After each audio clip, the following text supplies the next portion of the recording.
Amém? Eu queria que você abrisse a sua Bíblia comigo, então, em Oséias. Oséias, capítulo 3.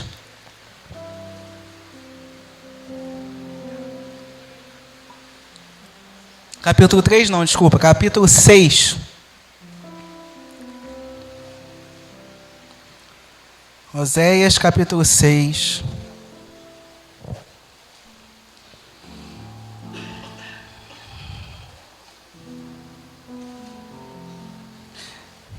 E é tão bom ver como Deus ele vai dirigindo as coisas, né, durante o culto.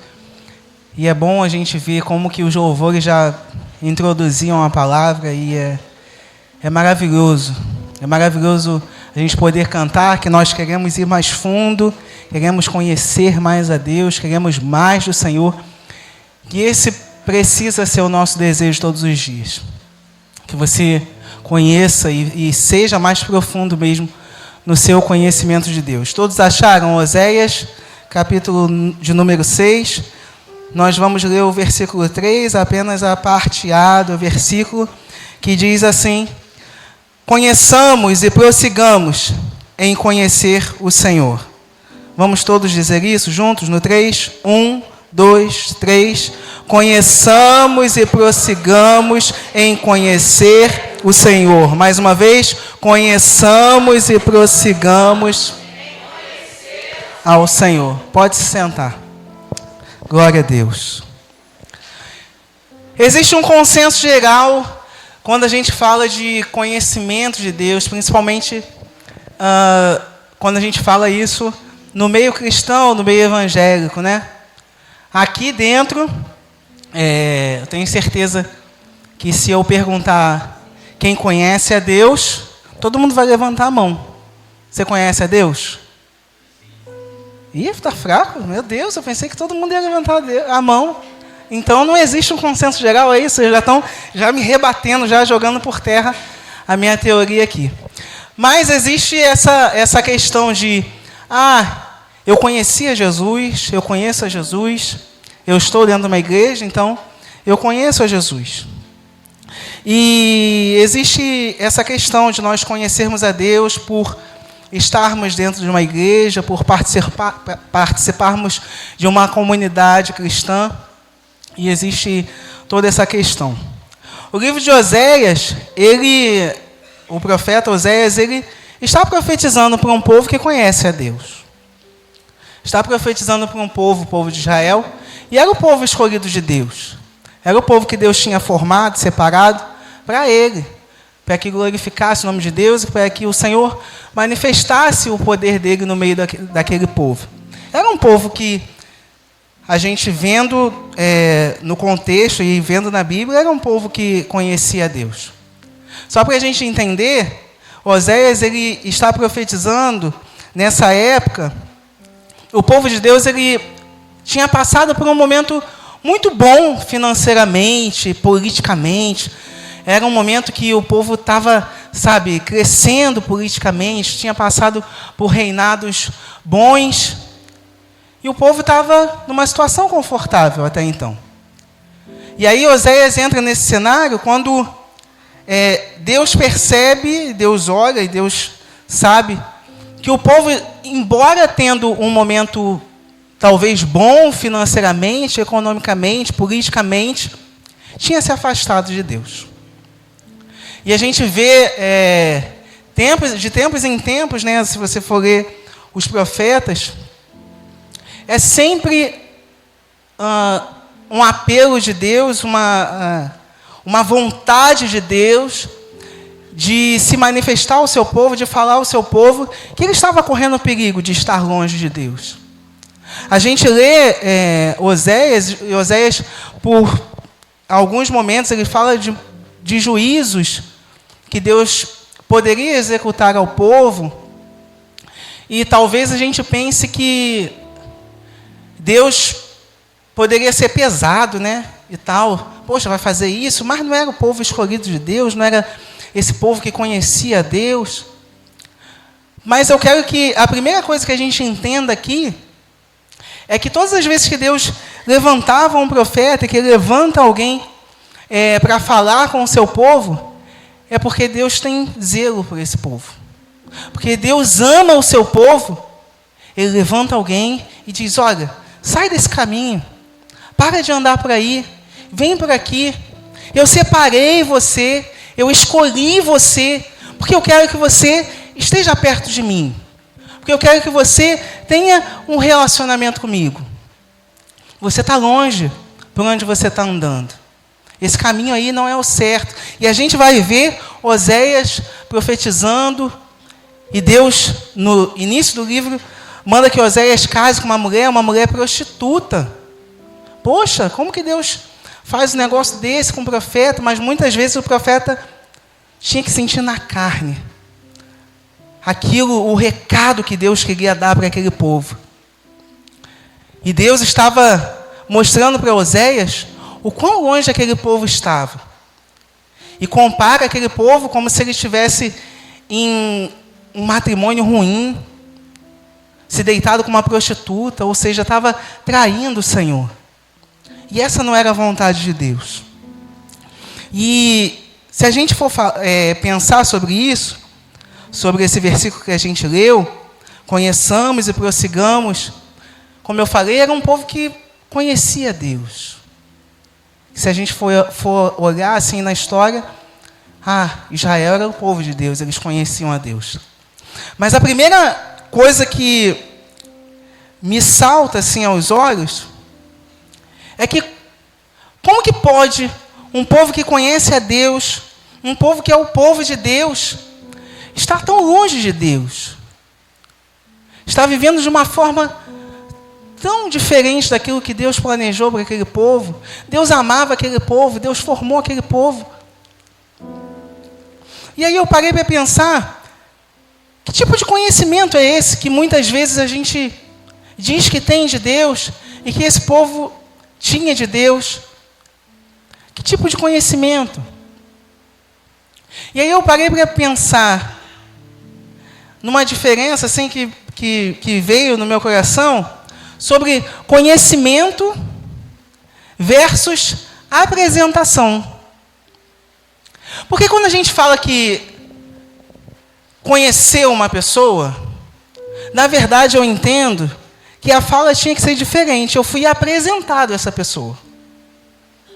Digamos que eu não conheço Davi, e hoje alguém vem e me apresenta ao Davi.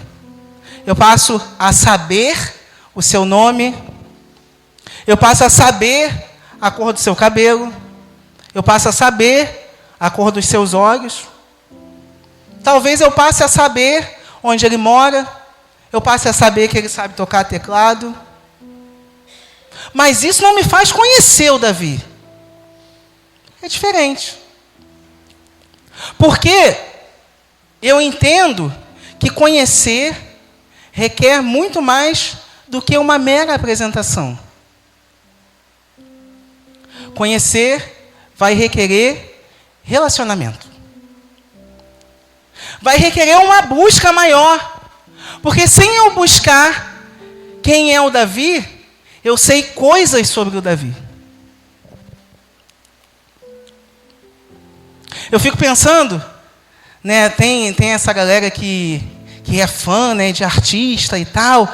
E aí se você pergunta algumas coisas para eles, eles sabem que às vezes o artista tem uma cueca vermelha, ele sabe que ele gosta de comer isso, ele sabe que ele mora não sei aonde e tal. Mas ele conhece esse artista?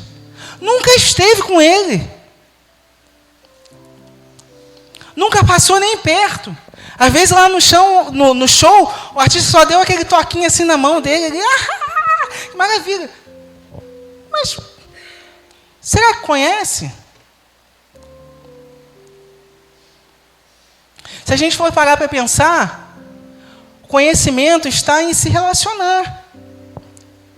Está em não só saber o nome, só saber a cor do cabelo, só saber, de repente, até a comida favorita da pessoa.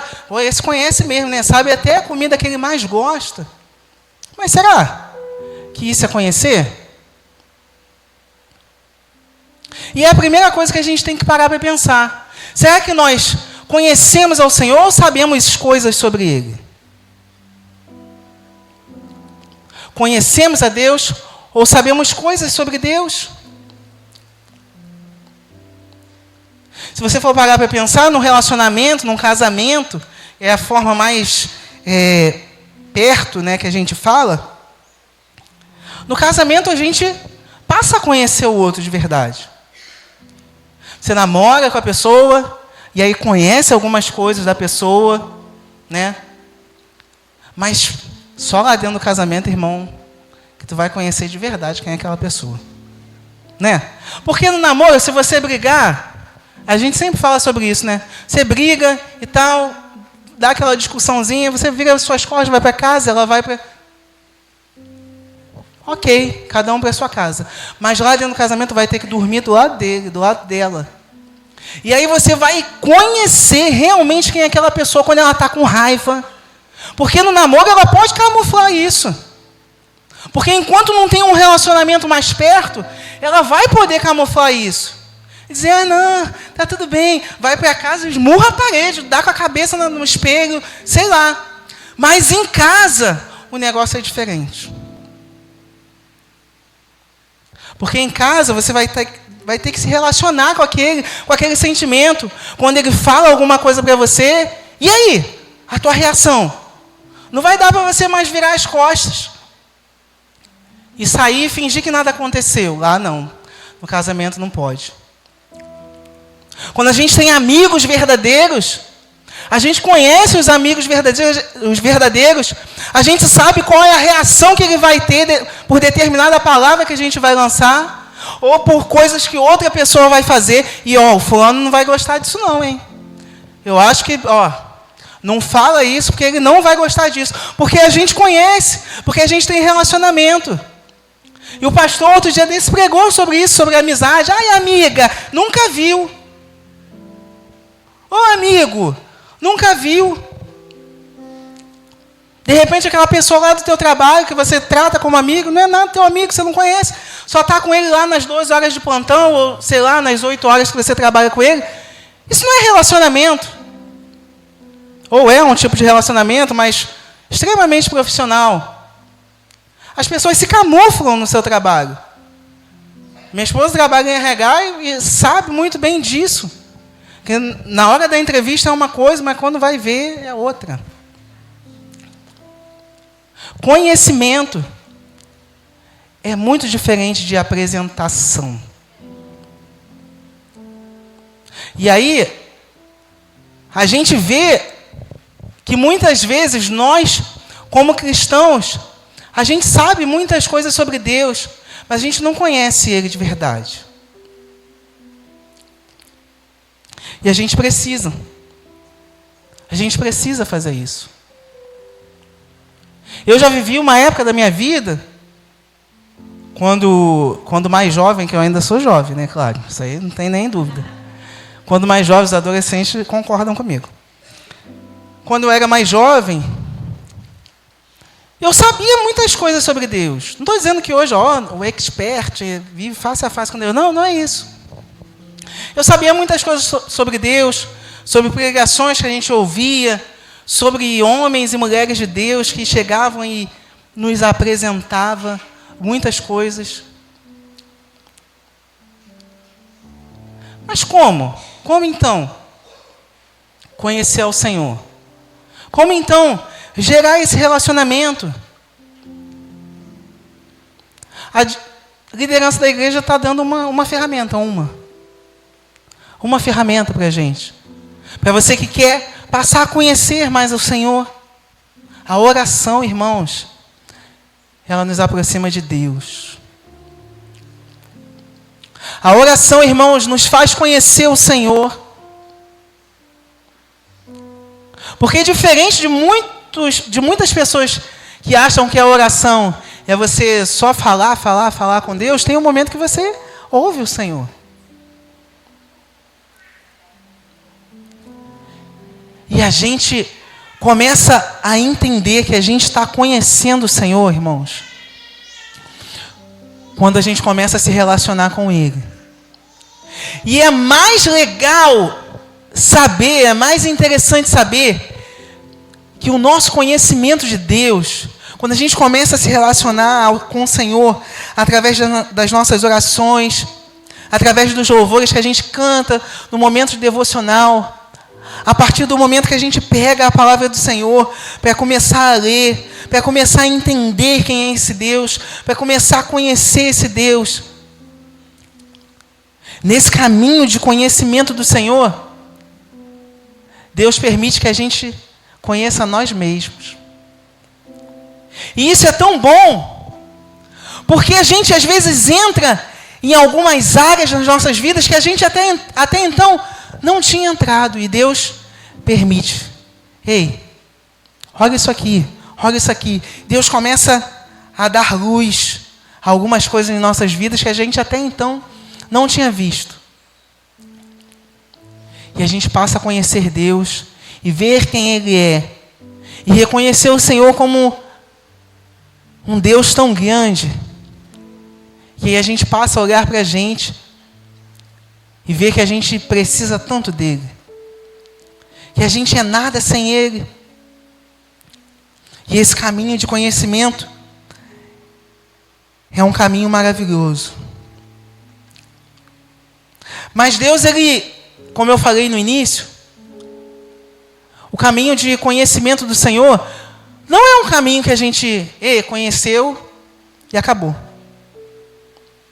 Não, não é. Assim como num casamento, a gente casa, né? Vamos dizer que eu estou casando hoje, e aí eu conheci a pessoa e acabou. Não. No casamento, quem é casado sabe. Você conhece um pouquinho da pessoa, né? Todo dia. Todo dia é apresentada uma situação diferente, e aí você conhece aquela pessoa naquela situação. Você, opa, eu já sei que com ela, com ele, tem que ser por aqui e por aqui. E você vai desbravando aí alguns caminhos de conhecimento. E com Deus não é diferente, irmãos. E o versículo que a gente leu nos impulsiona para isso. Ele diz: conheçamos, mas que nós devemos prosseguir no conhecimento de Deus. E isso é maravilhoso, irmãos. Prosseguir no conhecimento de Deus é você não parar nessa caminhada. É você não dizer basta para o Senhor. O Senhor é uma fonte inesgotável para nós. Talvez você tenha alguns anos de crente, assim como eu. E você diga: não, mas eu já vi de tudo. Eu já fiz de tudo. Eu já aconteci de tudo. Já conheço tudo. Não, irmãos. A gente não conhece. Deus é uma fonte inesgotável. E a vontade de Deus, quando Ele nos traz para a palavra do Senhor, é que a gente se relacione e que a gente não pare esse relacionamento. Porque um relacionamento rompido é um desastre, irmãos. É um desastre. Quando relacionamentos são rompidos, é tão triste, é tão ruim. E a vontade do Senhor é que a gente continue se relacionando com Ele dia após dia.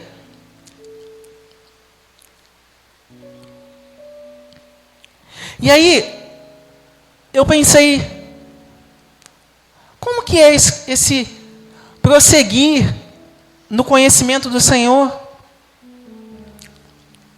Como que eu sei que eu estou prosseguindo nesse conhecimento? Como que eu sei que eu estou indo nesse caminho? Como que eu sei que eu não parei? Como que eu sei disso? E aí, nesse caminho de conhecimento do Senhor, as coisas nem sempre vão ser boas, certo? Num casamento as coisas não são boas sempre. A gente tem problemas. Nas amizades, as coisas nem sempre são boas. A gente se arranha de vez em quando. E aí a primeira coisa que eu entendo, quando a gente está no conhecimento do Senhor, eu entendo que eu estou no prosseguimento do caminho do Senhor, do conhecimento do Senhor, quando eu entendo que as adversidades fazem parte da minha vida. Mas Deus estará lá em todos os momentos das adversidades, irmão. Ele não para de estar conosco o tempo todo. Ele é Deus Emanuel, é Deus conosco. Então, no momento da adversidade, Deus está lá. Nós conhecemos ao Senhor no momento da nossa adversidade. E às vezes, a gente sabe muitas coisas do Senhor, sabe coisas sobre Ele, mas no momento da adversidade a gente pula fora. Porque a gente ainda não quer prosseguir no conhecimento do Senhor. Ah, irmãos, é um desperdício. Porque assim como esse povo que viveu um momento bom, e agora, quando chegar um momento ruim, é hora de você prosseguir no conhecimento. Ah, não, eu vou conhecer o Senhor até quando Ele estiver me dando coisas boas, até quando eu tiver um carro do ano, uma casa nova, um emprego que eu ganhe muito bem. Mas e quando o emprego faltar? E quando eu não tiver mais a casa? E quando eu passar necessidade? É hora de prosseguir no conhecimento. É hora de prosseguir, é hora de dizer, eu não vou parar, eu quero mergulhar mais fundo, eu quero ir mais fundo no relacionamento com Deus, eu quero conhecer mais desse Deus. No momento da adversidade, Deus está lá, irmãos, creia nisso. Jó entendeu isso. Jó faz uma declaração no capítulo 42, versículo 5. Antes eu te conhecia somente de ouvir. Somente de ouvir falar.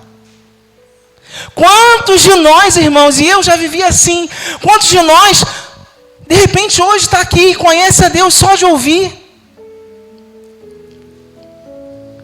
Mas e quando as adversidades se apresentarem para você, irmão? Qual vai ser a tua postura? Tu vai pular fora do barco? Antes eu te conhecia, somente de ouvir falar. Agora eu te vejo com os meus próprios olhos. Eu te vejo. Porque no momento da adversidade, o Senhor se apresenta como um socorro bem presente na hora da nossa angústia. No momento que você está angustiado, Ele diz, ei, meu filho, eu estou aqui com você, você não está sozinho. É hora de prosseguir no conhecimento. É hora de ir mais fundo, como nós cantamos aqui. É hora de estar mais perto. Mas se no momento que tudo vai mal, a gente pula fora, a gente diz, ó, até aqui eu vou conhecer. Não, irmãos. É tempo de se relacionar com Deus de verdade. Quem sabe você entrou aqui hoje, passando por um momento de angústia, de adversidade. Eu te digo nessa noite, prossiga no conhecimento do Senhor. Ele quer se revelar a você como esse Deus presente na hora da tua angústia. É hora de você lançar sobre eles a tua aflição. É hora de você lançar sobre eles as tuas dores. A palavra do Senhor vai dizer que nós não temos um sumo sacerdote que não se compadece de nós, que não entende as nossas aflições. Ele entende. Ele esteve entre nós, irmãos. Prossiga no conhecimento de Deus. Aí em Oséias, no versículo 1, ele começa assim, vinde e voltemos para o Senhor, porque Ele nos despedaçou, mas haverá de nos curar. Ele nos feriu, mas cuidará das nossas feridas. Depois de 2 dias, Ele nos revivificará. No 3º dia, nos levantará e viveremos diante dEle. Muitas vezes, irmãos, as situações que nós passamos difíceis são ou não permissão do Senhor, irmãos? A situação que Jó passou foi ou não permissão do Senhor? E por que quando as coisas estão ruins a gente quer pular, irmãos? É a hora de prosseguir. É a hora de você dizer, Senhor, eu te conheço, de ouvir falar, mas eu quero te ver nesse momento. E Deus está disponível para você e para mim. Se mostra presente. Prossiga nesse conhecimento. Viva diante do Senhor. A proposta do Senhor é que você viva diante dEle. Talvez hoje você esteja despedaçado. Talvez hoje a tua alma esteja ferida. Mas no devido tempo, Ele que fez a ferida, Ele mesmo cura, irmão. No devido tempo, Ele mesmo, que muitas vezes permite a tribulação, Ele está lá. Os discípulos passaram por um momento difícil. Estavam no mar. E uma tempestade veio. Começou a balançar. E quem não vai ficar com medo? A gente fica com medo, irmão, quando as coisas acontecem. Eram pescadores. Tu acha que era a primeira vez que eles estavam passando por aquela situação? Claro que não. Já tinham passado por outros ventos, por outras coisas. Mas dessa vez tinha algo diferente. O mestre estava lá. O mestre estava lá no barco. E quando viu que o negócio ia pegar, que ia ficar difícil, ei, vento, acalma aí. Mar, acalma. O mestre está no barco, irmão. O mestre está no barco. E isso faz que a gente se aprofunde nesse conhecimento. Quando a gente está passando pelo problema, quando a gente está passando pela situação, quando a gente prossegue no conhecimento, a gente sabe que o mestre está lá. O apóstolo Paulo expressa muito bem isso. Quando a gente vê o apóstolo Paulo, um grande homem de Deus, tantas coisas que ele fez, implantou tantas igrejas. Ai, irmãos, que homem vitorioso. Mas ele diz, lá em Filipenses capítulo 4, versículo 11, e se a gente for ler só o final, a gente vai se encontrar com esse apóstolo Paulo só vitorioso. Porque ele diz, tudo posso naquele que me fortalece. Ei, que maravilha. Ele conhece a Deus, ele pode tudo, é Superman. Mas não. No versículo 11 ele diz, sei passar necessidade e sei também ter muito.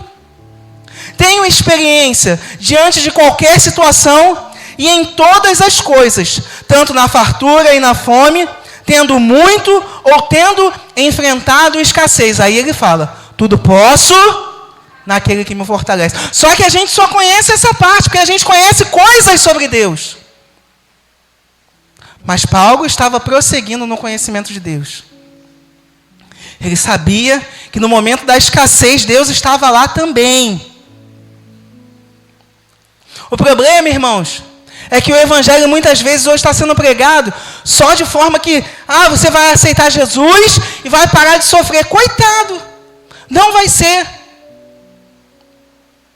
E muitas vezes quando a gente ouve isso, não, você não vai parar de sofrer. Dá coceira, a gente não quer.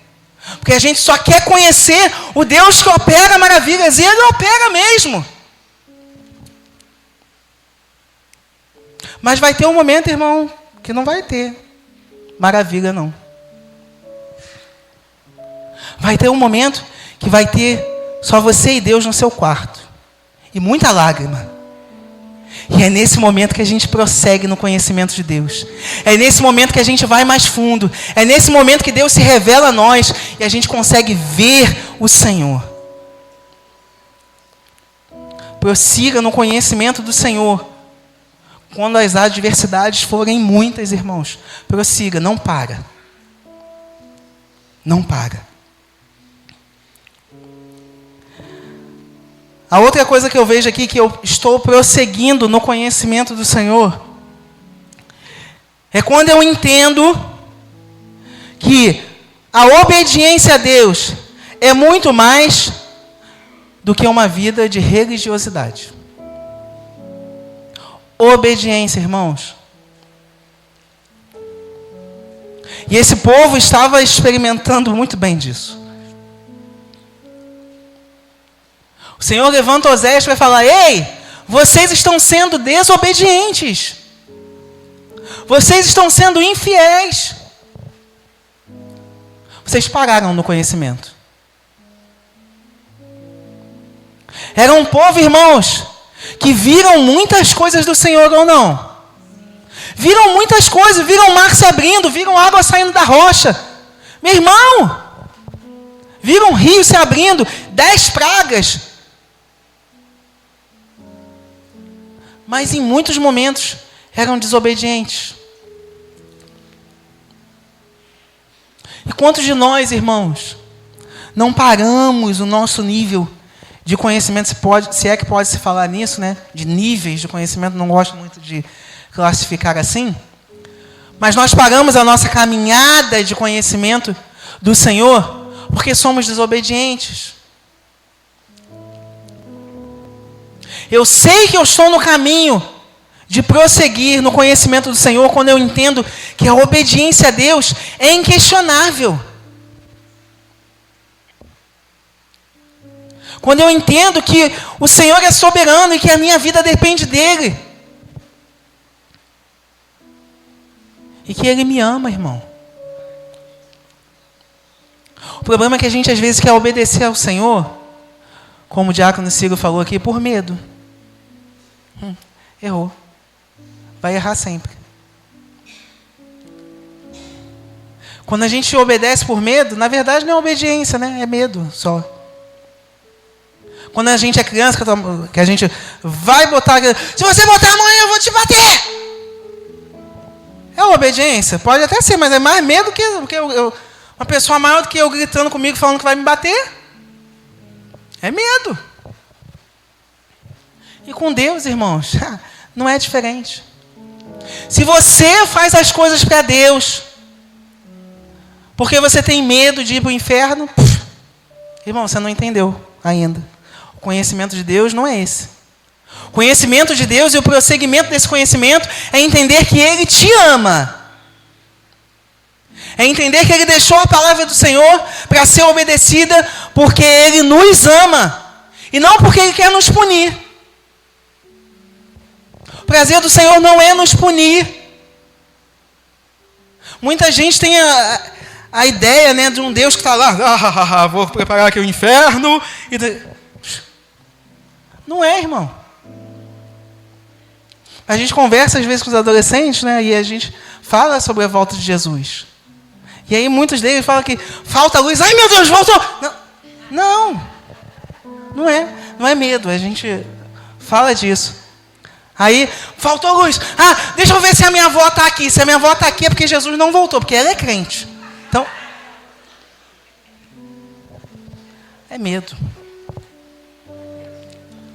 E a obediência a Deus precisa ser, irmãos, precisa ser algo inquestionável em nossas vidas.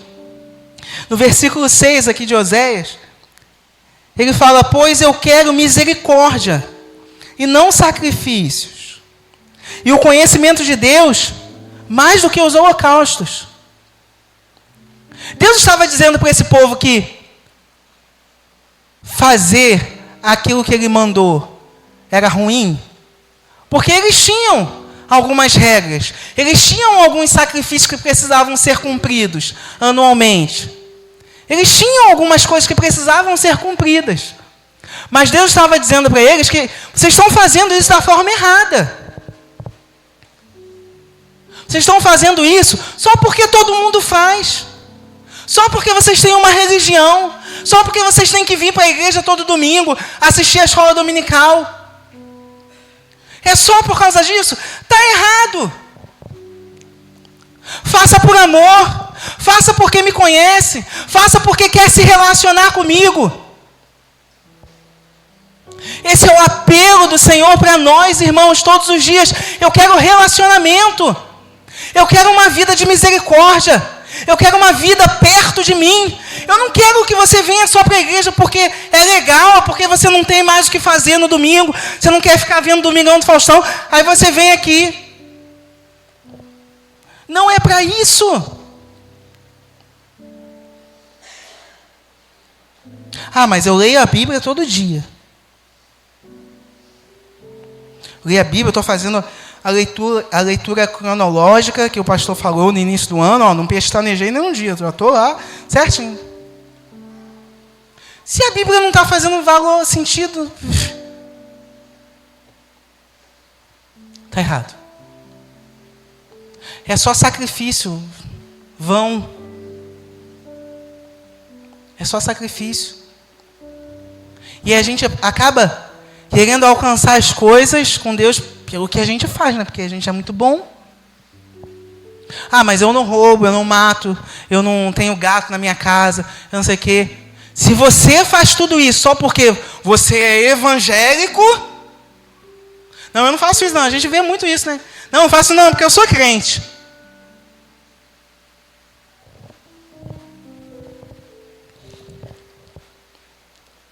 Irmãos, obediência. A obediência ao Senhor é um caminho que a gente mostra para Deus que a gente está prosseguindo no conhecimento dEle. Porque quando tem a obediência, irmãos, tem bênção de Deus para nós.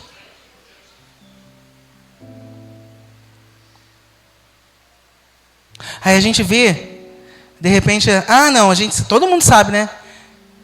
Quem é líder de jovem, adolescente, a gente briga muitas vezes, né? Por causa dos namoros. É ou não é? Vou namorar com uma pessoa. Não, namoro só com crente, porque o Ciro falou para mim que eu tenho que namorar só com crente. Vou namorar com crente, porque eu sou crente e tal. Está namorando com crente. Mas está fazendo um monte de sexo fora do casamento. Isso é obediência, irmão? É obediência só para ele ver. É só para o pastor ver. Mas lá dentro está tudo podre. Esse não é o tipo de obediência. Isso é legalismo. É só para os outros ver. Eu quero obediência, diz o Senhor. Eu quero misericórdia, diz o Senhor. Eu quero relacionamento, diz o Senhor. Eu quero que você chegue mais perto de mim. Eu quero que você mergulhe no relacionamento comigo.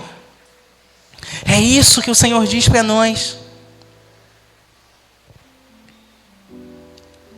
Eu sou crente.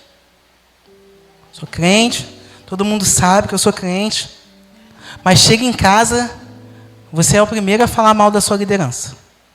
Falar mal do pastor, falar mal do presbítero, falar mal do diácono, falar mal de todo mundo. Mas aqui na frente, meu pastor é uma bênção. Esse pastor aqui, esse pastor careca aqui é tão abençoado. Quando ele fala... Chega em casa... tu viu ele? Ridículo, né? Falando aquilo. Ridículo. Esse negócio de santidade, ridículo, né? A gente está no século XXI, palhaçada. Ele é do século passado, ele é mais velho. É do século passado e ele só fala essas palhaçadas. Irmão, legalismo. Isso não é obediência. Isso é legalismo. O Senhor quer misericórdia. E não sacrifícios vãos. Eu entendo que eu estou prosseguindo no conhecimento do Senhor quando eu obedeço a sua vontade. Quando eu digo para Ele, Senhor, faça-se a sua vontade em mim. Ainda que venha doer, irmão. Dói.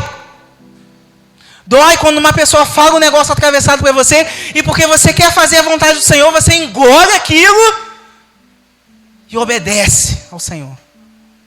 Obedece ao Senhor. Dói quando você vê outra pessoa lá no seu trabalho sendo promovida e você acha que você que merecia aquilo. Na verdade, você sabe que você merecia, mas ele está indo só porque ele é puxa-saco do chefe e você podia ir lá denunciar e você, engole. Porque você está obedecendo. Quando o Senhor falou para você, fica na tua. Dói quando você é injuriado. Dói quando você é perseguido. Dói quando você, adolescente, é chacoteado lá na tua escola que diz, virgenzinha, já vem ele com esse papo. Dói. Mas você está prosseguindo no conhecimento de Deus. Prossiga no conhecimento de Deus. Obedeça às leis do Senhor. Obedeça a palavra do Senhor. E faça isso por amor, irmão. Faça isso por amor.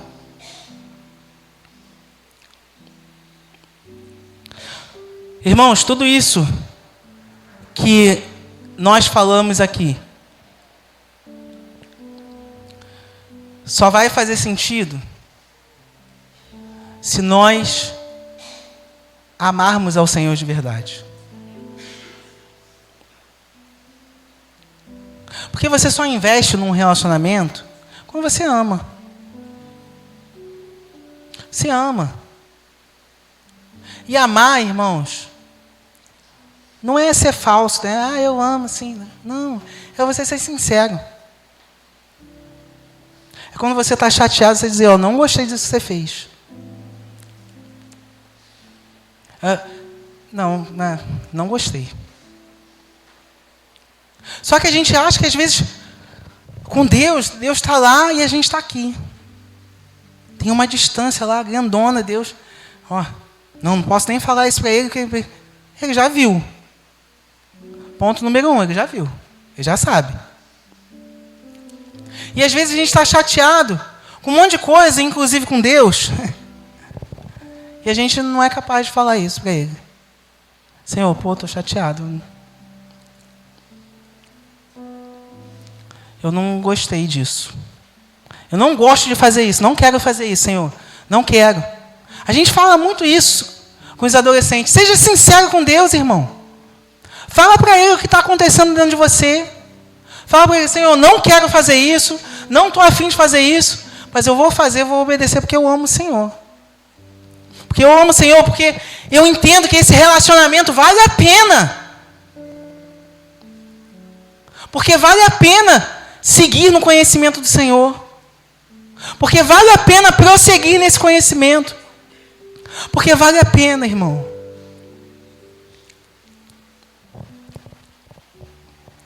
O Senhor ama se relacionar com a gente, irmão. Como eu falei no início, todas as vezes que se levantava um profeta para falar com o povo, ei, vocês estão andando para o lugar errado. A motivação do Senhor é sempre o amor. Sempre. Sempre o amor pelo seu povo. Sempre. E hoje não é diferente, irmão. Hoje essa palavra que você está ouvindo é motivada pelo amor do Senhor. É motivada pelo amor do Senhor que quer servos e servas melhores para Ele. Quer amigos, quer pessoas que se relacionem com Ele. Quer pessoas que não só conheçam coisas sobre Ele, mas que prossigam nesse conhecimento dEle. Deus te ama. Deus me ama. E é algo que precisa estar o tempo todo no nosso coração. Deus nos ama. Ele criou um jardim e colocou o homem lá. Foi à toa, irmão, que Deus fez isso? Ele botou um homem lá e largou o homem lá. Foi isso que Deus fez? Não foi. Ele botou o homem lá e a palavra do Senhor vai dizer que todo dia ele ia lá, né? E falava com aquele homem. Tinha uma conversa. Eu não sei que conversa é essa que ele tinha lá. Mas eu vou perguntar para eles lá o que Deus falava. Porque ele gosta de se relacionar. Porque ele faz questão.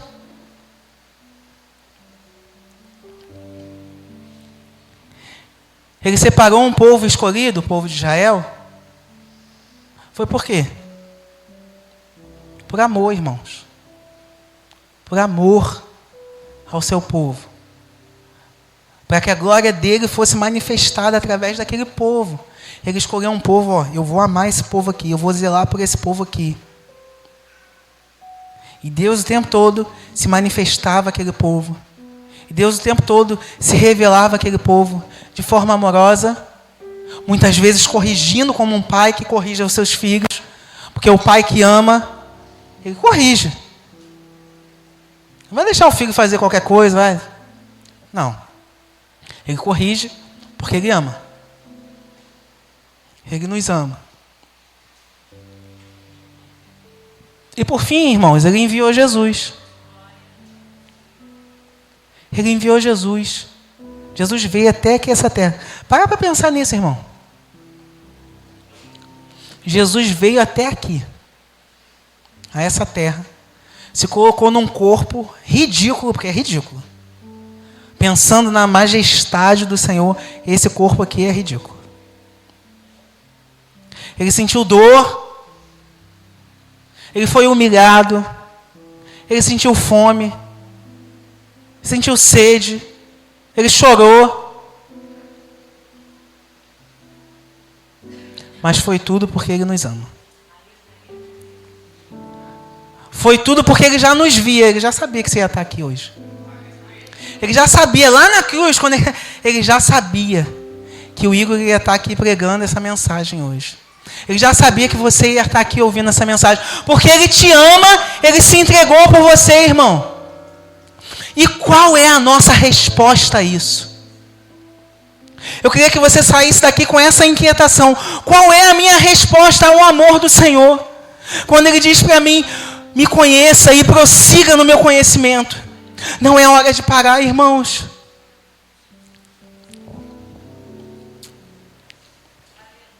Ele nos ama de forma tão maravilhosa,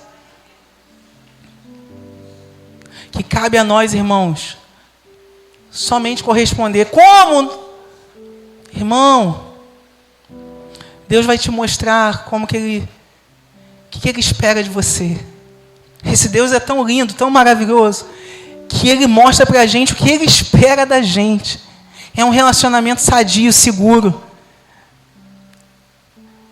É um relacionamento que você jamais vai se decepcionar com esse relacionamento. Tudo que Ele faz é porque Ele nos ama. E qual a nossa resposta, irmão? Qual a nossa resposta ao amor do Senhor? Obedecemos, prosseguimos no conhecimento. Quando as adversidades vêm, o que nós fazemos com ela?